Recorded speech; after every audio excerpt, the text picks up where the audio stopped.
또 온 땅은 지금 천재지변으로 이렇게 많은 어려움을 당하고 있는 것이 수시로 이렇게 들리고 있습니다. 이렇게 자연재해의 주범으로 보고 있는 것이 바로 이산화탄소가 이 우주에 있는 그 오존층을 지금 파괴하게 되기 때문에, 그래서 이상 기후, 열대화로 이런 일들이 이루어지고 있다, 그렇게 말씀을 하고 있습니다. 그래서 이 주범이 이산화탄소이다.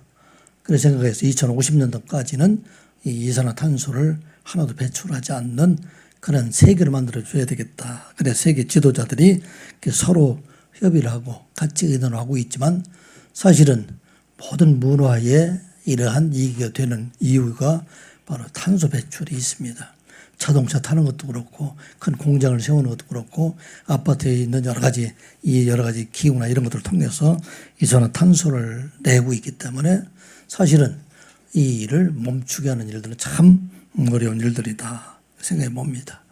온 세상이 지금 마지막 때를 내려서 지금 나아가고 있다 하는 것을 여러 통로를 통해서, 여러 경로를 통해서 알게 하고 있습니다. 사실 이것보다 더 정확한 것은 2025년도를 생각하면 너무나 우리가 빨리 지나가고 있다, 우리가 종말을 향해서 막 달려가고 있다 하는 것을 깨닫게 합니다. 2025년도 시작한 지가 엊그제 같은데 벌써 이제 2주 정도만 남기면 이 주간이 끝이 나는 것을 보게 됩니다. 막 달려가고 있는, 종말을 향해서 달려가고 있는 그런 모습들을 보게 됩니다. 지난 금요일 날 서울에서 동창들을 이렇게 만나게 됐는데, 초등학교 졸업한 동창들이었어요. 59년이 지금 지나서 이제 보니까 다 70대이 넘어가지고 이제는 다 할아버지가 되어서 이렇게 만나게 되었습니다. 그 중에는 어떤 사람들은 몸이 불편해서 걷기조차 힘든 사람도 있고, 그 중에 어떤 사람은 지금 치매가 와가지고 지금 20년 이후 일들은 다 잊어버리고 한 50년만 기억을 하고 있기 때문에, 친구들은 서로 만나서 얼굴을 알 수 있는데 지금 최근에 있는 일들 이런 것을 다 잊어버리는 그런 친구들도, 자기 부인의 손에 이끌려서 이렇게 온 친구들이 하나 있어요. 우리 중에는 이제 20년 가까이에서 때로는 사람들 중에, 우리 친구들 중에 떠난 사람들도 있긴 한데, 그 사람 할아버지 못하고 그 친구 어디 갔느냐고, 왜 안 나왔느냐고 이렇게 문 모습들을 볼 때 참 우리가 이제 다시 얼마나 만날 수 있을까 하는 생각도 해보게 됩니다. 그래서 예수님께서는 마지막 날이 도둑과 같이 임하게 될 것이다, 그렇게 말씀을 하셨습니다. 누가복음 12장 38절 40절이 있는 말씀이, 주인이 혹 2경에나 혹 3경에 이르게 되어서 종들이 그같이 하는 것을 보면 그 종들이 복이 있다. 이때 종이, 지금 주인이 임하는 시간이 2경이나 3경의 때에 주인이 임하게 될 것이다, 그렇게 말씀을 하고 있습니다. 이 히브리인들이 파수꾼을 세우게 될 때에 이 밤을 셋으로 나누어서 초경 근무자들은 해질 때부터 시작을 해서 10시까지 근무하는 사람들이 초경 근무자이고, 또 2경 근무자는 밤 10시부터 시작을 해서 새벽 2시까지 근무하는 사람들이 바로 2경 근무자입니다. 3경은 2시부터 시작을 해서 해 뜰 때까지 근무하는 사람들이 바로 3경 근무자가 되는데, 여기 2경과 3경이라는 것은 10시부터 시작을 해서 가장 깊은 밤에, 그때의 주인이 오시게 될 것이다 말씀하고 있습니다. 그래서 깊은 밤에 주인이 오게 되기 때문에 모든 사람들이 다 자고 있어서 누구도 예수님께서 이 세상의 종말을 예측할 수가 없게 된다 하는 것을 말하고 있습니다. 그래서 모든 사람들이 언제나 준비하고 있지 아니하면 사실은 잠을 잘 수밖에 없는데, 그러나 그가 주의 오심을 준비하고 있어야 오시는 예수님을 만날 수가 있다, 그렇게 말하고 있습니다. 그래서 뭐라고 되어 있냐면, You also, 너는 must be ready, 준비해야 되겠다, 하고 있어야 되겠다. 왜냐하면 The Son of Man, 인자, 예수님이죠, will come at an hour. 언제 오느냐? You do not expect him. 내가 전혀 예측하지 못할 때, 그때에 예수님께서 오시게 될 것이다 하는 것을 말씀하고 있습니다. 무엇을 준비하고 있어야 될까요? 모든 그리스도인들이 하나님께서 예수님께서 오실 때에 언제 오시더라도 우리는 하나님 나라 주님 앞에 나아갈 그 준비를 하고 있어야 된다 하는 것을 말씀하고 있습니다. 우리 성도들이 하나님 나라에 가게 될 때 그때 우리는 언제든지 주께서 부르시면 나갈 준비를 다 하고 있는 그런 자가 되어야 된다. 그렇게 말씀을 하고 있습니다.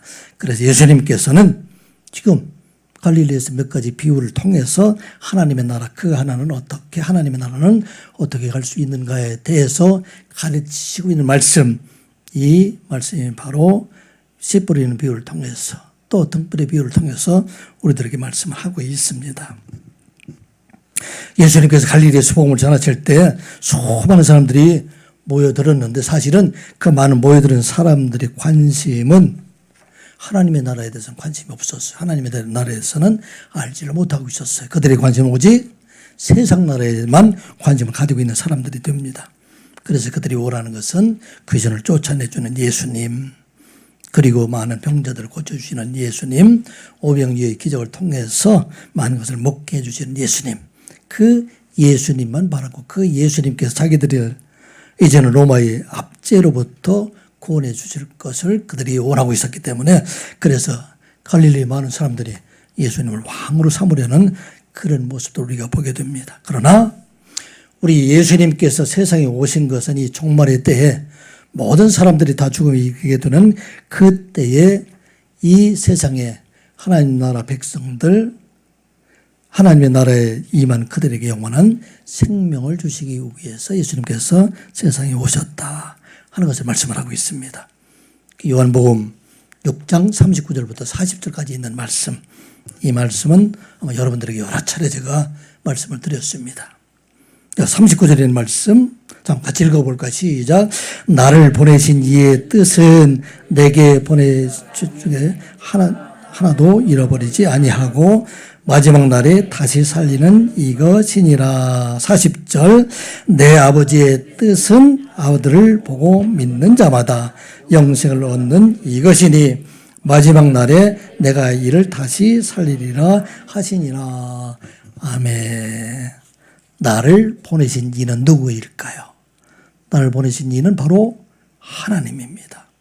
하나님께서 예수님을 세상에 보내신 것은 내게 주신 자 중에서 내게 주신 자는 바로 하나님께서 택하신 자를 말씀하고 있는 것입니다.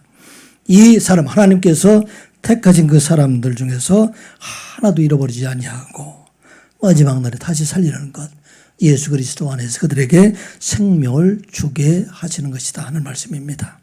아까 제가 말씀드린 대로 서두에 말씀드린 대로 모든 사람들은 다 종말에 이르게 되는데 이 종말의 날에 세상에 예수 그리스도를 알지 못하는 사람들은 그들은 멸망의 길에 들어가게 되지만 그러나 내게 속한 사람들, 내게 주신 자들, 택하신 백성들, 이 사람들은 예수 그리스도 안에 다시 살리게 하시기 위해서 예수님께서 세상에 오셨다 하는 말씀입니다. 사랑하는 성도 여러분, 이 세상 종말의 때 마지막 날, 그 날은 이 시간 예배하는 우리들에게는 끝이 아니라 새로운 하나님의 나라 시작임을 믿는 저와 여러분들 되시기 바랍니다. 이 씨 뿌리는 비유가 바로 이제 이 세상의 종말의 날에 하나님의 나라에 들어갈 사람들, 그 사람들 많은 결실로 이제 하나님 나라 백성이 되게 할 것, 이것을 말씀하고 있는 내용, 이것이 바로 씨 뿌린 자의 비유를 통해서 우리들에게 말씀을 하고 있는 것입니다. 그래서 이 씨 뿌리는 비유를 통해서 우리에게 말씀하시는 30배, 60배, 100배의 결실이라는 것은 세상에 있는 부귀영화와 세상에 있는 자랑과 재물을 많이 거두어 들은 것을 말하는 것이 아니라 이 땅 위에 택하신 하나님의 백성들, 그 백성들 구원받게 하는 것, 그 무리를 지금 말하고 있다 하는 것을 말씀하고 있습니다. 이 무리에서 제자로 나온 사람들, 이 사람들이 바로 30배, 60배, 100배의 결실을 통해서 그들이 다 하나님의 백성이 되게 한다 하는 것을 말씀하고 있습니다. 그래서 누가 이 생명의 열매가 될 수 있으며 누가 이 생명의 열매를 맺을 수 있는 사람들이 될 것인가 하는 비유의 말씀을 지금 이 말씀을 듣는 사람들, 이 말씀의 수용자의 입장에서 말씀하시는 것이 바로 씨 뿌리는 자의 비유를 통해서 말씀하시고 등불의 비유를 통해서 말씀을 하고 있습니다. 씨 뿌리는 자의 비유를 통해서 이 말씀을 듣는 사람들, 그 사람들이 어떤 사람들이 열매를 맺을 수 있는 사람, 생명의 열매가 될 수 있는 것인가 하는 것을 말씀하는데, 그 말씀에 날마다 성령과 하나님의 말씀으로 그 마음을 기경하는 자, 기경을 간다는 얘기인데, 그 말씀은 날마다 새롭게 하는 사람들, 그 사람을 통해서 아름다운 열매를, 생명의 열매를 맺어갈 수 있다 말씀하고 있습니다. 자, 씨 뿌리는 자의 비유를 통해서 이 씨가 네 곳에 좀 뿌려지게 된다고 말씀하고 있죠. 길가와 또 얇은 돌 위에, 그리고 가시덤불 위에, 좋은 땅 위에 이렇게 뿌려진다는 말씀을 하고 있습니다. 그래서 결실하는 자, 열매를 맺는 자들은 좋은 땅에 뿌려진 씨가 결실하게 된다, 그렇게 말씀을 하고 있는데, 그런데 사실은 누구도 이 세상에 있는 사람들에서 좋은 땅을 그대로 유지하고 있는 사람들은 하나도 없다 말씀하고 있습니다. 왜냐하면 우리가 시골에 가서 보면 농촌의 땅들도 그 땅을 1년만 묵혀두게 되면 그 땅에 잡초가 가득해서 사실은 들어갈 수도 없고 기계가 상당히 어려운 땅이 되어버립니다. 이 좋은 땅이라는 것은 날마다 우리의 마음밭을 하나님의 말씀과 하나님의 영과 하나님 앞에 예배를 통해서 가꾸지 아니하면 누구도 결실할 수가 없게 된다 하는 것을 말씀하고 있습니다. 그래서 우리가 이 땅 위에 살아갈 동안 아름다운 열매를 맺으며 생명의 열매를 맺기 위해서는 날마다 우리가 하나님 앞에 예배해야 되고, 날마다 하나님 앞에 기도해야 되고, 날마다 하나님 말씀 안에 살아가게 될 때, 그때 우리 안에서 우리의 생명의 열매가 익어가게 되는 것이고 많은 사람들의 열매를 맺어갈 수가 있다는 것을 말씀하고 있습니다. 이 시간 예배하는 여러분들의 모습은 어떤 모습입니까? 우리가 지금 예배를 통해서 하는 말씀을 통해서 우리 자신을 새롭게 하는 시간들, 이러한 시간들이 반드시 있어야 우리가 생명의 열매를 맺을 수가 있다는 것을 말하고 있는 것입니다. 아무리 신앙이 깊은 사람이라 할지라도 그 사람이 한 1개월, 1년, 2년 하나님 앞에 예배하지 아니하고 하나님 말씀 안에 살지 아니하면 누구도 생명의 열매가 될 수도 없고 생명의 열매를 맺을 수가 없다 하는 것을 말씀하고 있습니다. 이게 씨 뿌리는 자의 비유를 통해서 우리에게 주신 말씀입니다. 또 생명의 열매를 맺기 위해서는 주와 이웃을 위해서 자기 자신을 완전히 소멸시키는 사람, 자기 자신을 완전히 하나님 앞에 드리는 사람들, 이 사람들을 통해서 열매를 맺는다 하는 것은 바로 등불의 비유를 통해서 우리들에게 말씀을 하고 있습니다. 그리스도 안에서 자신이 온전히 죽게 되고 그리스도가 살아있는 자가 될 때, 그 그리스도 안에 있는 생명의 빛을 바라는 자가 될 수 있다 하는 것을 말씀하고 있습니다. 이 빛이 있는 곳에, 그곳엔 반드시 자기 소멸이 그 안에 있다 하는 것을 말하고 있어요. 여러분, 하늘에서 별똥별 본 적이 있습니까? 하늘에 별똥별이 막 쏟아져 내리는데 그 별똥별이 쏟아져 내리면서 그것이 타는 순간 빛을 나게 되지만, 그리고 그 빛이 그치게 되면 그 별똥별이 완전히 소멸되는 것을 보지 않습니까? 이와 같이 빛을 발하는 순간은 자기 자신을 태우는 순간이다 하는 말하고 있어요. 여러분, 촛불을 바라보지 않습니까? 우리 촛불이 밝게 빛나고 있지만 그 밑에서 초들이 녹아져 없어져 버리게 되지 않습니까? 이와 같이 생명의 열매를 맺게 되는 것은 한 생명, 또 다른 생명이 이와 같이 온전한 헌신과 자기 죽음이 있을 때, 그때만 생명의 열매를 맺을 수가 있다 하는 것을 말씀하고 있습니다. 그래서 이 말씀을 사도 바울은 갈라디아서 2장 20절에 이렇게 같이 말씀하고 있습니다. 우리 한번 같이 읽어볼까요? 시작. 내가 그리스도와 함께 십자가에 못 박혔나니 그런즉 이제는 내가 사는 것이 아니요 오직 내 안에 그리스도께서 사신 것이라. 이제 내가 육체 가운데 사는 것은 나를 사랑하사 나를 위하여 자기 자신을 버리신 하나님의 아들을 믿는 믿음 안에서 사는 것이니라. 아멘. 내가 그리스도와 함께 십자가에 못 박혔다는 것은 무엇입니까? 내가 죽었다는 얘기예요. 예수님께서 십자가에 죽은 것처럼 내가 그리스도 십자가에 죽게 될 때 그때 누가 살아나게 되는 것인가? 내 안에서 그리스도께서 살아나게 되신다 하는 것을 말씀하고 있습니다. 그리스도의 빛이 내 안에 비치게 되고 그리스도의 은혜와 성품이 내 안에 일어나게 된다 하는 것을 말씀하고 있는 것입니다. 이 시간 예배하는 여러분들, 가정에서 또 여러분들 직장에서 이 교회 안에서 여러분들은 누가 살고 있습니까? 그리스도가 살아 있습니까? 아니면 내가 살아 있습니까? 내가 살아있는 곳에는 그리스도에도 없고 생명도 생명의 열매도 없다 하는 것을 말씀하고 있습니다. 나의 혈기가 살아있고 나의 미움과 정욕과 자랑과 세상의 것들이 살아있는 자들에게는 결코 그리스도가 살아있지 못하고 그리스도 열매도 그리스도의 사랑도 그 안에 있지 않다 하는 것을 말씀하고 있는 것입니다. 내가 가정 안에서 온전히 그리스도와 함께 죽게 될 때 그때 그리스도가 살아있고 생명의 열매를 그곳에 맺게 된다는 것입니다. 내가 교회 안에서 내가 온전히 죽게 될 때 나를 통해서 생명의 열매가 교회 안에서 맺어지게 되고 내가 직장 안에서 학교 안에서 온전히 죽게 될 때 그때 생명의 열매를 맺게 된다 하는 것을 말씀하고 있는 것입니다. 이 시간 예배하는 우리 모두가 이제 그리스도 안에서 우리가 죽음을 통해서 생명의 열매를 가정에서 맺어가고 여러분들의 직장에서 맺어가고 여러분들의 삶 속에서 아름다운 생명의 열매를 맺어가는 여러분들 되시기를 주님의 이름으로 축복합니다. 이 하나님의 나라의 비유에 대한 말씀이 오늘도 이어지게 되는데 이 하나님의 말씀을 통해서 이제 복음의 열매, 생명의 열매를 맺는 자들은 어떤 사람들인가? 특별히 먼저는 복음을 전하는 자들의 마음의 상태가 어떤 사람인가 해서 그들이 좋은 땅에 있는 자가 될 때 또 그들이 자기 자신을 온전히 죽이게 될 때 열매를 맺게 되는데 이제 이 복음이 사람 안에 심겨지게 될 때에는 이 복음의 능력으로 이 복음 스스로 열매를 맺어가게 한다 하는 것을 말씀하고 있는 것입니다. 이 복음 안에 복음이 우리 안에 들어오면 이제 열매를 맺는 것은 내가 아니라 내 안에 있는 복음이 열매를 맺게 한다 하는 것을 말씀하고 있는 것입니다. 내가 해야 될 일은 어떤 일일까요?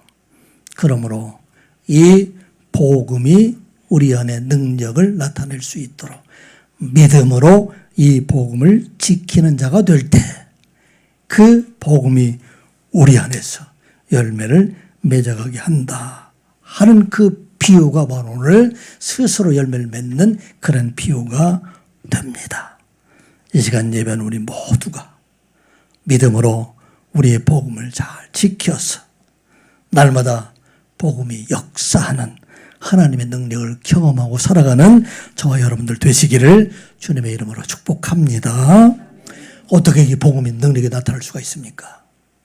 이 복음을 통해서 우리에게 임하신 분이 바로 하나님이 우리 안에 거하시기 때문이라 하는 말씀입니다. 성령이 우리 안에 거하게 되면 이제 우리 안에 있는 내가 역사하는 것이 아니라 성령께서 역사하심으로 우리 안에서 이 복음의 열매를 맺어가게 된다 하는 말씀, 이 말씀이 바로 26절과 27절을 통해서 우리에게 주신 말씀입니다. 우리 한번 같이 읽어보겠습니다. 시작. 또 이르시되 하나님의 나라는 사람이 씨를 땅에 뿌림과 같으니 그가 밤낮 자고 깨고 하는 중에 씨가 나서 자라되 어떻게 그리 되었는지는 알지 못하느니라. 아멘. 농사를 지을 때 농부들이 밭에 씨를 뿌리고 나서 누구도 그 씨가 자라는 것을 계속 볼 수가 없습니다. 그 씨를 땅에 심어 놓게 되면 이제 이 농부가 알지도 못하는 사이에 이 씨로부터 싹이 나게 되고 줄기가 나게 되고 크게 성장하게 되고 그 다음에 그거에 이삭을 맞게 되고 그 다음에 여기 추수하게 될 때까지 충실한 곡식으로 이어가는 모습들, 이런 모습들은 이 일들이 우리가 알지 못하는 사이에 밤낮으로 이뤄가게 하신다 하는 것을 말씀하고 있는 것입니다. 왜 그럴까요? 이 씨 안에 생명력이 있기 때문에, 생명이 있기 때문에 이 씨가 우리도 알지 못하는 밤낮으로 자라서 이와 같이 열매를 맺어가게 한다 하는 것을 말씀하고 있습니다. 물론 이 씨가 자라는데 저절로 자라는 것이 아니라 이 씨가 자라나게 하기 위해서 하늘의 비도 필요하고 바람도 필요하고 때로는 햇빛도 필요하고 또 이슬도 필요하고, 그런데 이 모든 것도 주시는 분은 누구일까요? 하나님께서 이 모든 것을 주셔서 자라게 하시는 분이시다 하는 말씀입니다. 물론 너무 아무것도 하지 않는 건 아니잖아요. 때는 잡초도 뽑아주기도 하고 벌레와 해충도 잡아주기도 하지만, 그런데 자라게 하시는 분, 크게 하시는 분, 열매를 맺게 하시는 분, 그분은 바로 하나님이시다 하는 것을 말씀하고 있는 것입니다. 그러면 우리 마음 속에 이 복음이 늘 믿음으로 간직하고 있게 되면 이 복음이 우리도 알지 못하는 사이에 우리로 하여금 생명의 열매를 맺어가게 하고 많은 사람들의 생명의 열매로 인도하는 그런 삶을 살아가게 하신다 하는 말씀입니다. 그러면 우리가 늘 믿음으로 우리 안에 하나님 말씀으로 이 믿음을 지키게 될 때 하나님께서는 내가 알지 못하는 그 사이에도, 내가 자는 그때에도, 내가 어느 곳을 가든지 우리 하나님께서 내 안에서 열매를 맺게 하시는 하나님이시다 하는 말씀입니다. 왜? 이 복음은 곧 하나님이기 때문에, 이 복음은 곧 성령님이기 때문에 이 하나님께서 우리 안에 능력으로 나타나신다 하는 것을 말씀하고 있는 것입니다.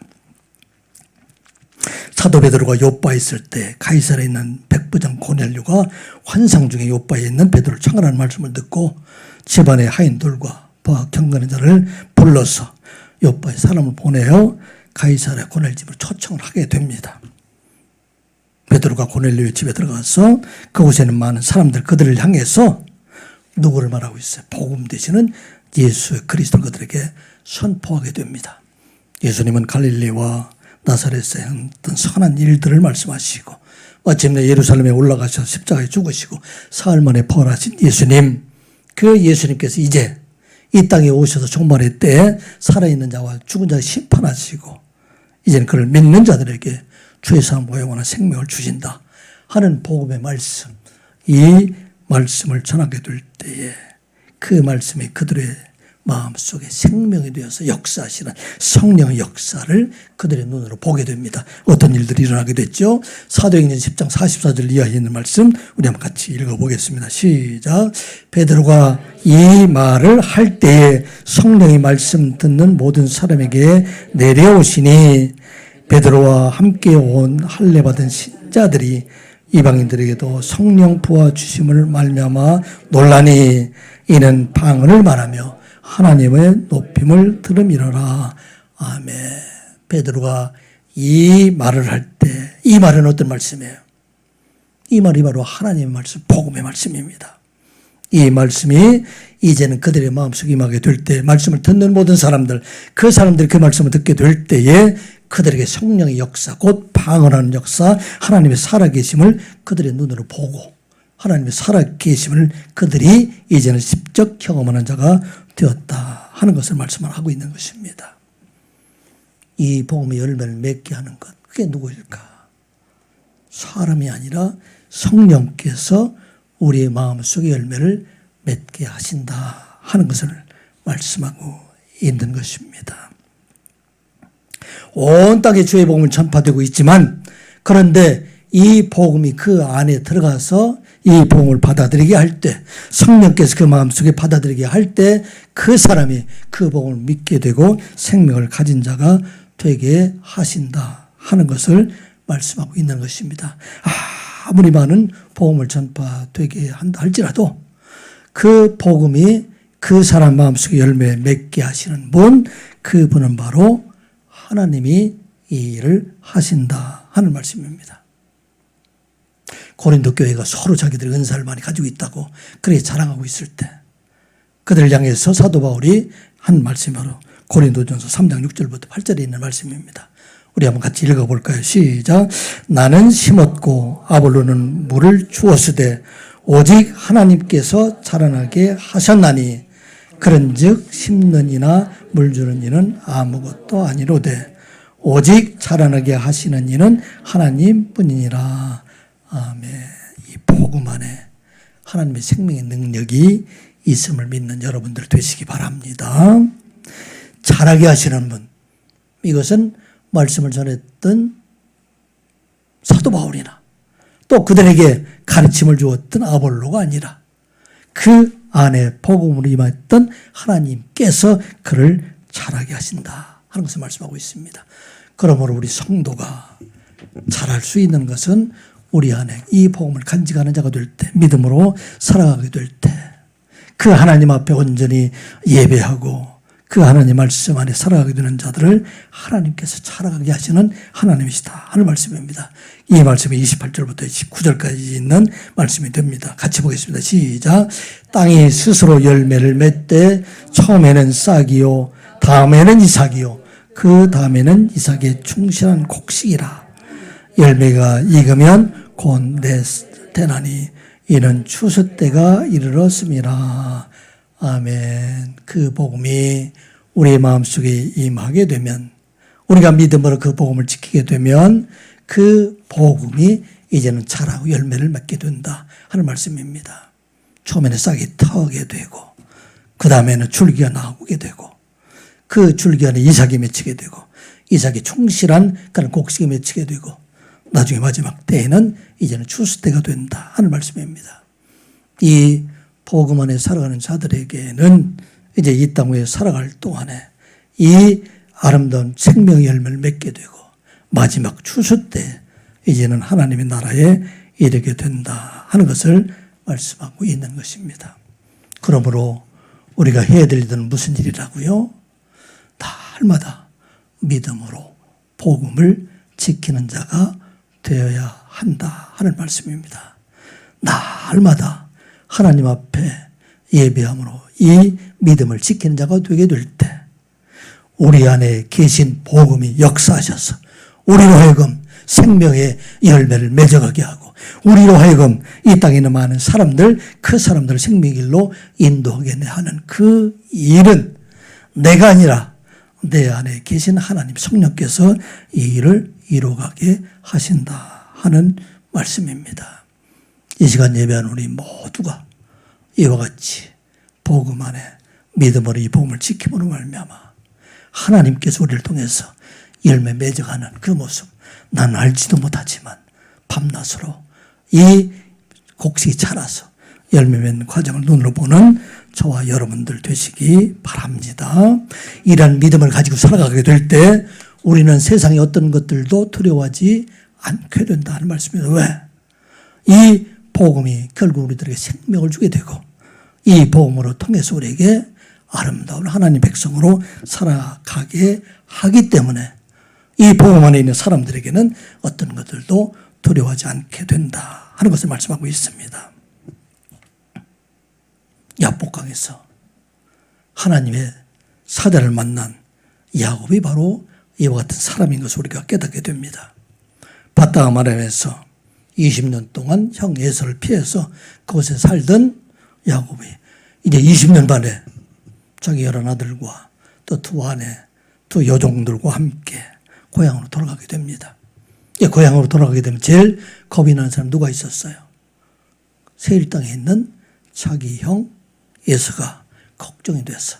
그 형 에서에게 사람을 보내가지고 내가 지금 20년 동안 형 바다암 아람에 있는 외삼촌 집에서 큰 재물을 얻어가지고 이제 돌아가게 되니까 내가 많은 재물을 형에게 주리이다.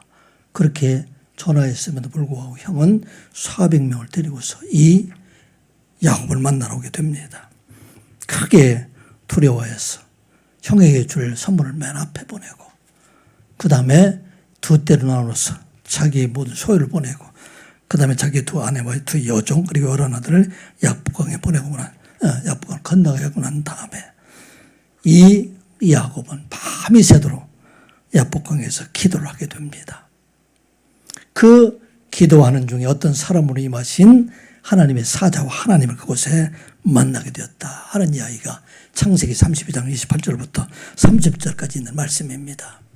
그가 이르되 내 이름은 다시는 야곱이라 부르지 아니할 것이요 이스라엘이라 부를 것이니 이는 내가 하나님과 및 사람을 겨루어 이겼음이라. 29절 말씀 같이 보겠습니다. 야곱이 청하여 이르되 당신의 이름을 알려주소서. 그 사람이 이르되 어찌하여 내 이름을 묻느냐 하고 거기서 야곱에게 축복한지라. 그러므로 야곱이 그곳 이름을 푸니엘이라 하였으니 그가 이르기를 내가 하나님과 대면하여 보았으나 내 생명이 보존되었다 함이더라. 아멘. 야복강의 야곱은 이제 전에 야곱이 아니었었어요. 그곳에서 씨름하는 중에 누구를 만났습니까? 여기 푸니엘이라는 것은 하나님의 얼굴이라는 얘기예요. 하나님을 대면해서 하나님과 만났다는 얘기입니다. 이스라엘의 이름이라는 것은 하나님과 겨루어 이겼다 얘기입니다. 하나님과 겨루어서 이길 사람이 누가 있어요? 하나님께서 줘주셨어요. 하나님 그를 만나주셨어요. 그래서 이제 그 이름을 이스라엘이라 불러주셨습니다. 이제 하나님께서 그와 함께하는 사람이 되었기 때문에 이 세상에서 더 이상 두려움이 그에게는 없었습니다. 그래서 담대하게 자기를 대적하고 있는 형 에서와 앞으로 나아가서 그와 함께 이제 화해하게 되고 서로 목을 끌어안고 우는 그런 화해 현장이 있었던 것을 보게 됩니다. 어떻게 이 일들이 일어났습니까? 그 안에 이제는 두려움 대신에 하나님께서 하나님의 사자가 그 안에 함께 있음으로 말미암아 이제는 세상을 두려워하는 자가 되지 않았다는 얘기입니다. 복음은 하나님입니다. 이 하나님께서 우리와 함께 계실 때 우리는 세상을 두려워하지 아니하고 담대히 세상에 나아가서 생명의 열매인 자로 살아가게 하시고 또 생명의 열매를 맺는 자로 살아가는 자가 되게 하신다 하는 말씀입니다. 이 시간 예배는 우리 모두가 이제 세상에 나가게 될 때 복음 되시는 예수 그리스도가 나와 함께 계심을 믿고 세상을 향해서 나아가는 여러분들 되시기 바랍니다. 이런 마음을 갖게 될 때 두려워하는 자가 아니라 이제는 세상에 어떤 환경이 될 때 할지라도 그곳에 담대하게 생명의 열매인 자로 생명의 열매를 맺는 자로 살아가게 하신다 하는 걸 우리가 기억하고 2026년도를 막아보고 새해에는 이제 생명을 가진 자로 복음을 가진 자로 살아가는 저와 여러분들 되시기를 주님의 이름으로 축복합니다. 이 복음의 열매를 가진 자들은 이 땅을 살아갈 동안에도 하나님이 그와 함께 있기 때문에 영적 전쟁에서 언제나 승리하는 자가 되게 하신다 하는 것을 말씀하고 있습니다. 하나님의 백성으로 승리하는 자들은 이제 세상에 있는 사람들을 그들을 정죄하는 자가 아니라 그 모든 사람들을 다 품어주는 자로 살아가게 하신다 하는 말씀이 오늘 겨자씨의 비유를 통해서도 우리에게 말씀합니다. 자, 30절과 32절까지 말씀 같이 보겠습니다. 시작. 또 이르시되 우리가 하나님의 나라를 어떻게 비교하며 또 무슨 비유로 나타낼까? 겨자씨의 하늘과 같으니 땅에 심길 때에는 땅 위의 모든 씨보다 작은 것이로되 심긴 후에는 자라서 모든 풀보다 커지며 큰 나지 내나니 공중의 새들이 그늘에 깃들 만큼 되느니라. 아멘. 스스로 자란 씨의 비유와 함께 이번에는 겨자씨에 대한 비유를 통해서 말씀을 하고 있습니다. 왜 겨자씨의 비유를 말씀하실 수 있을까요? 이 팔레스타인 지방에서 생각할 때 씨 중에서 가장 작은 씨가 겨자씨라고 얘기를 해요. 여러분들 겨자씨 본 사람 있어요? 겨자씨 일부 예배 때는 우리 사모님만 보셨다고 그랬어요.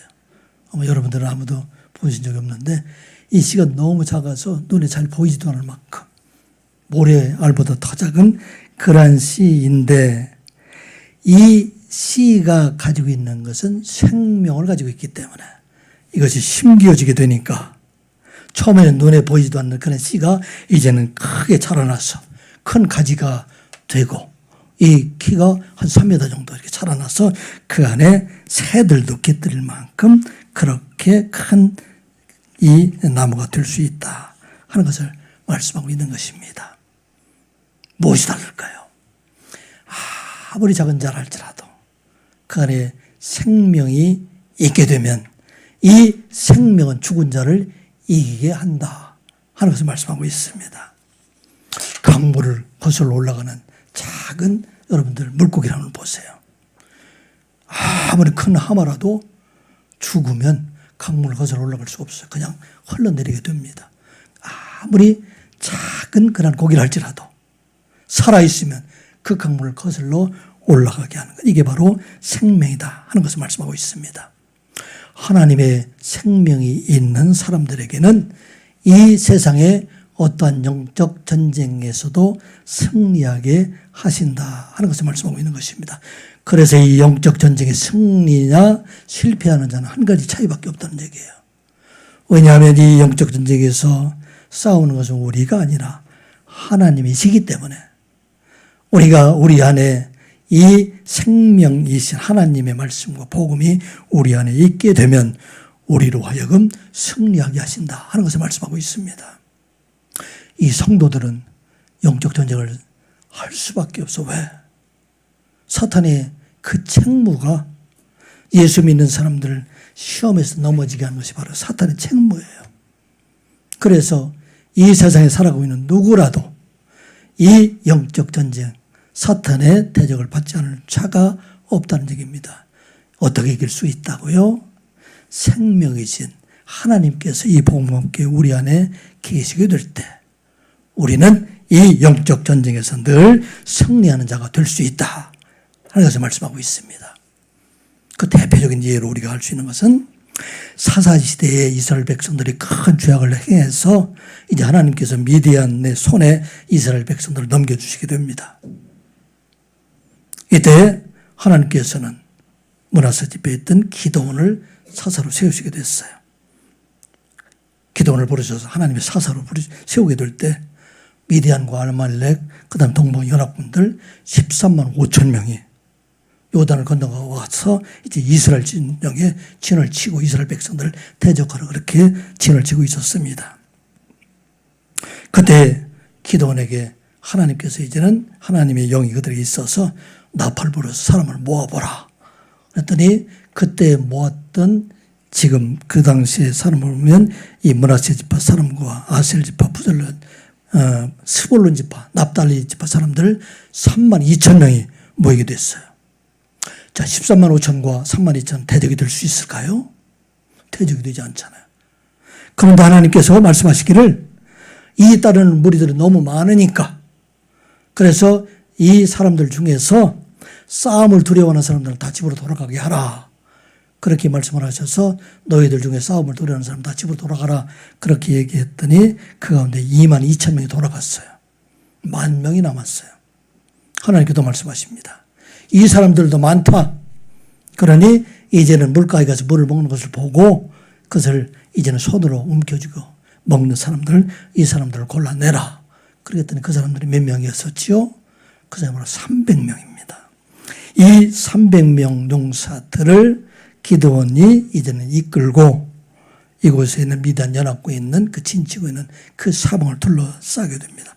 그리고 그들에게 이제 밤에 시간이 돼서 이제는 항아리를 깨고 횃불을 들고 나팔을 불고 소리를 지르게 할 때 그때에 이 미디안에 있는 모든 사람들을 다 이제는 쳐서 이기게 됩니다.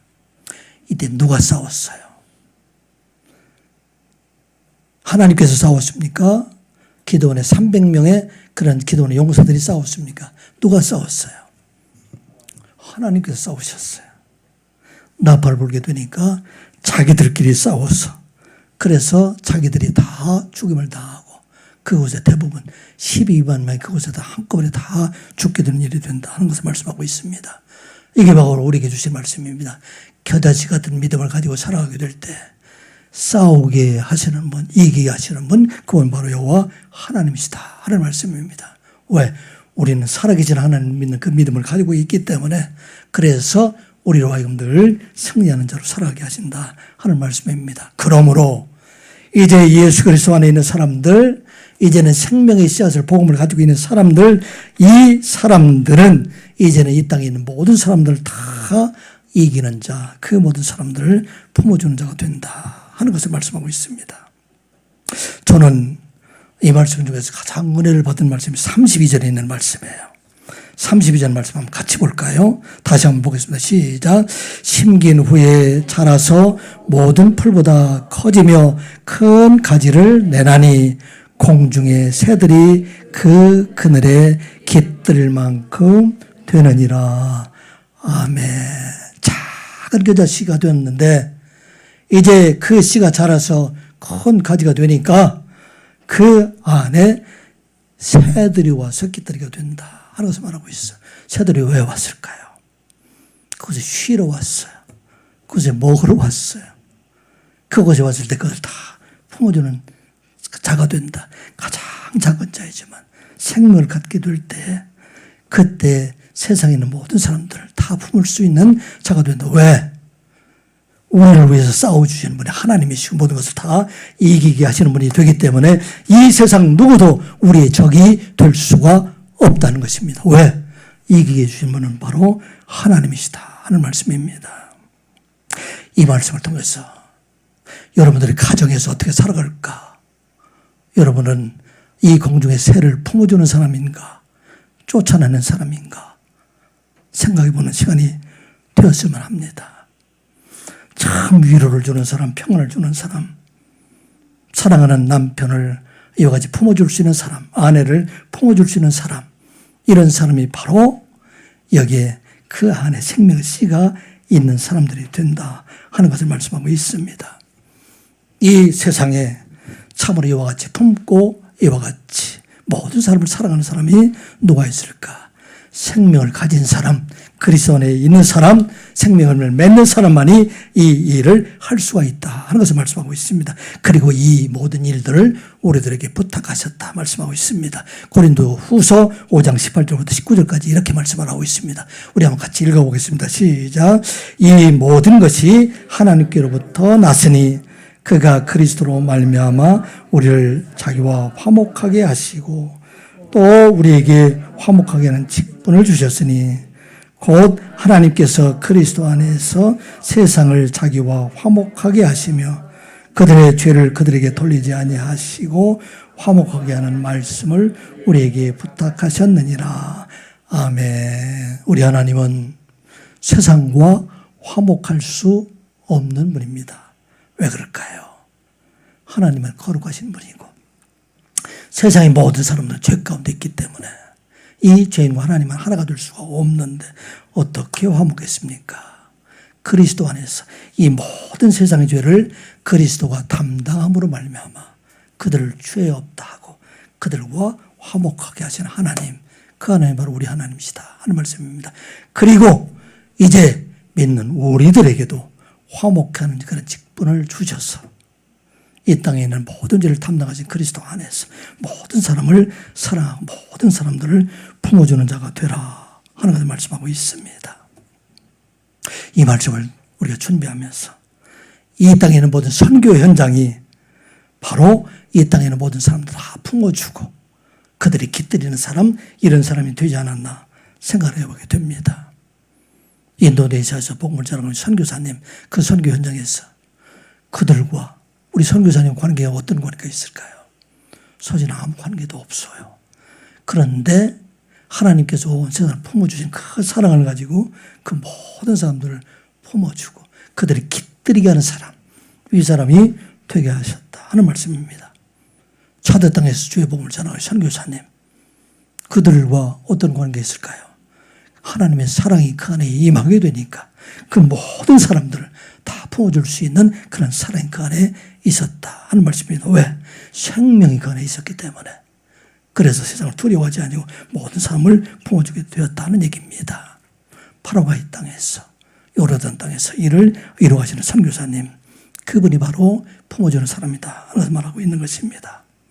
자, 이제 올해도 마지막 때가 가까이 왔습니다. 어떻게 우리는 하나님 나라를 준비하는 자가 될 수 있을까요? 이제는 생명을 가진 자로, 이제는 모든 사람을 품어주는 자가 될 때에, 그때 우리는 이 모든 사람들과 함께 영원한 생명을 가진 자로 살아 그날을 준비할 수 있다 하는 거 우리가 기억하고, 선한 이웃 계속하는 모든 성도들은 우리 안에 역사하시는 하나님은 날마다 믿음으로 그 하나님과 동행하며 그 하나님께서 우리를 통해서 역사하시는 그 역사를 눈으로 보며 살아가는 여러분들 되시기를 주님의 이름으로 축복합니다. 기도하겠습니다. 아버지 하나님, 오늘도 하나님의 말씀을 듣게 하여 주시니 감사드리옵나이다. 우리 안에서 역사하시는 하나님의 성령의 역사가 날마다 우리 안에 역사할 수 있도록 믿음으로 복음을 지키는 저희들 되게 하여 주시옵소서. 그리스도의 생명의 씨가 우리 함께 계심으로 세상의 모든 악한 자들을 두려워하지 아니하고 그들을 그리스도의 사랑으로 품으며 많은 사람들에게 위로와 평강을 주는 자로 살아가는 선한 이웃교회 모든 성도들 되게 하여 주시옵소서. 예수님의 이름으로 기도드리옵나이다. 아멘.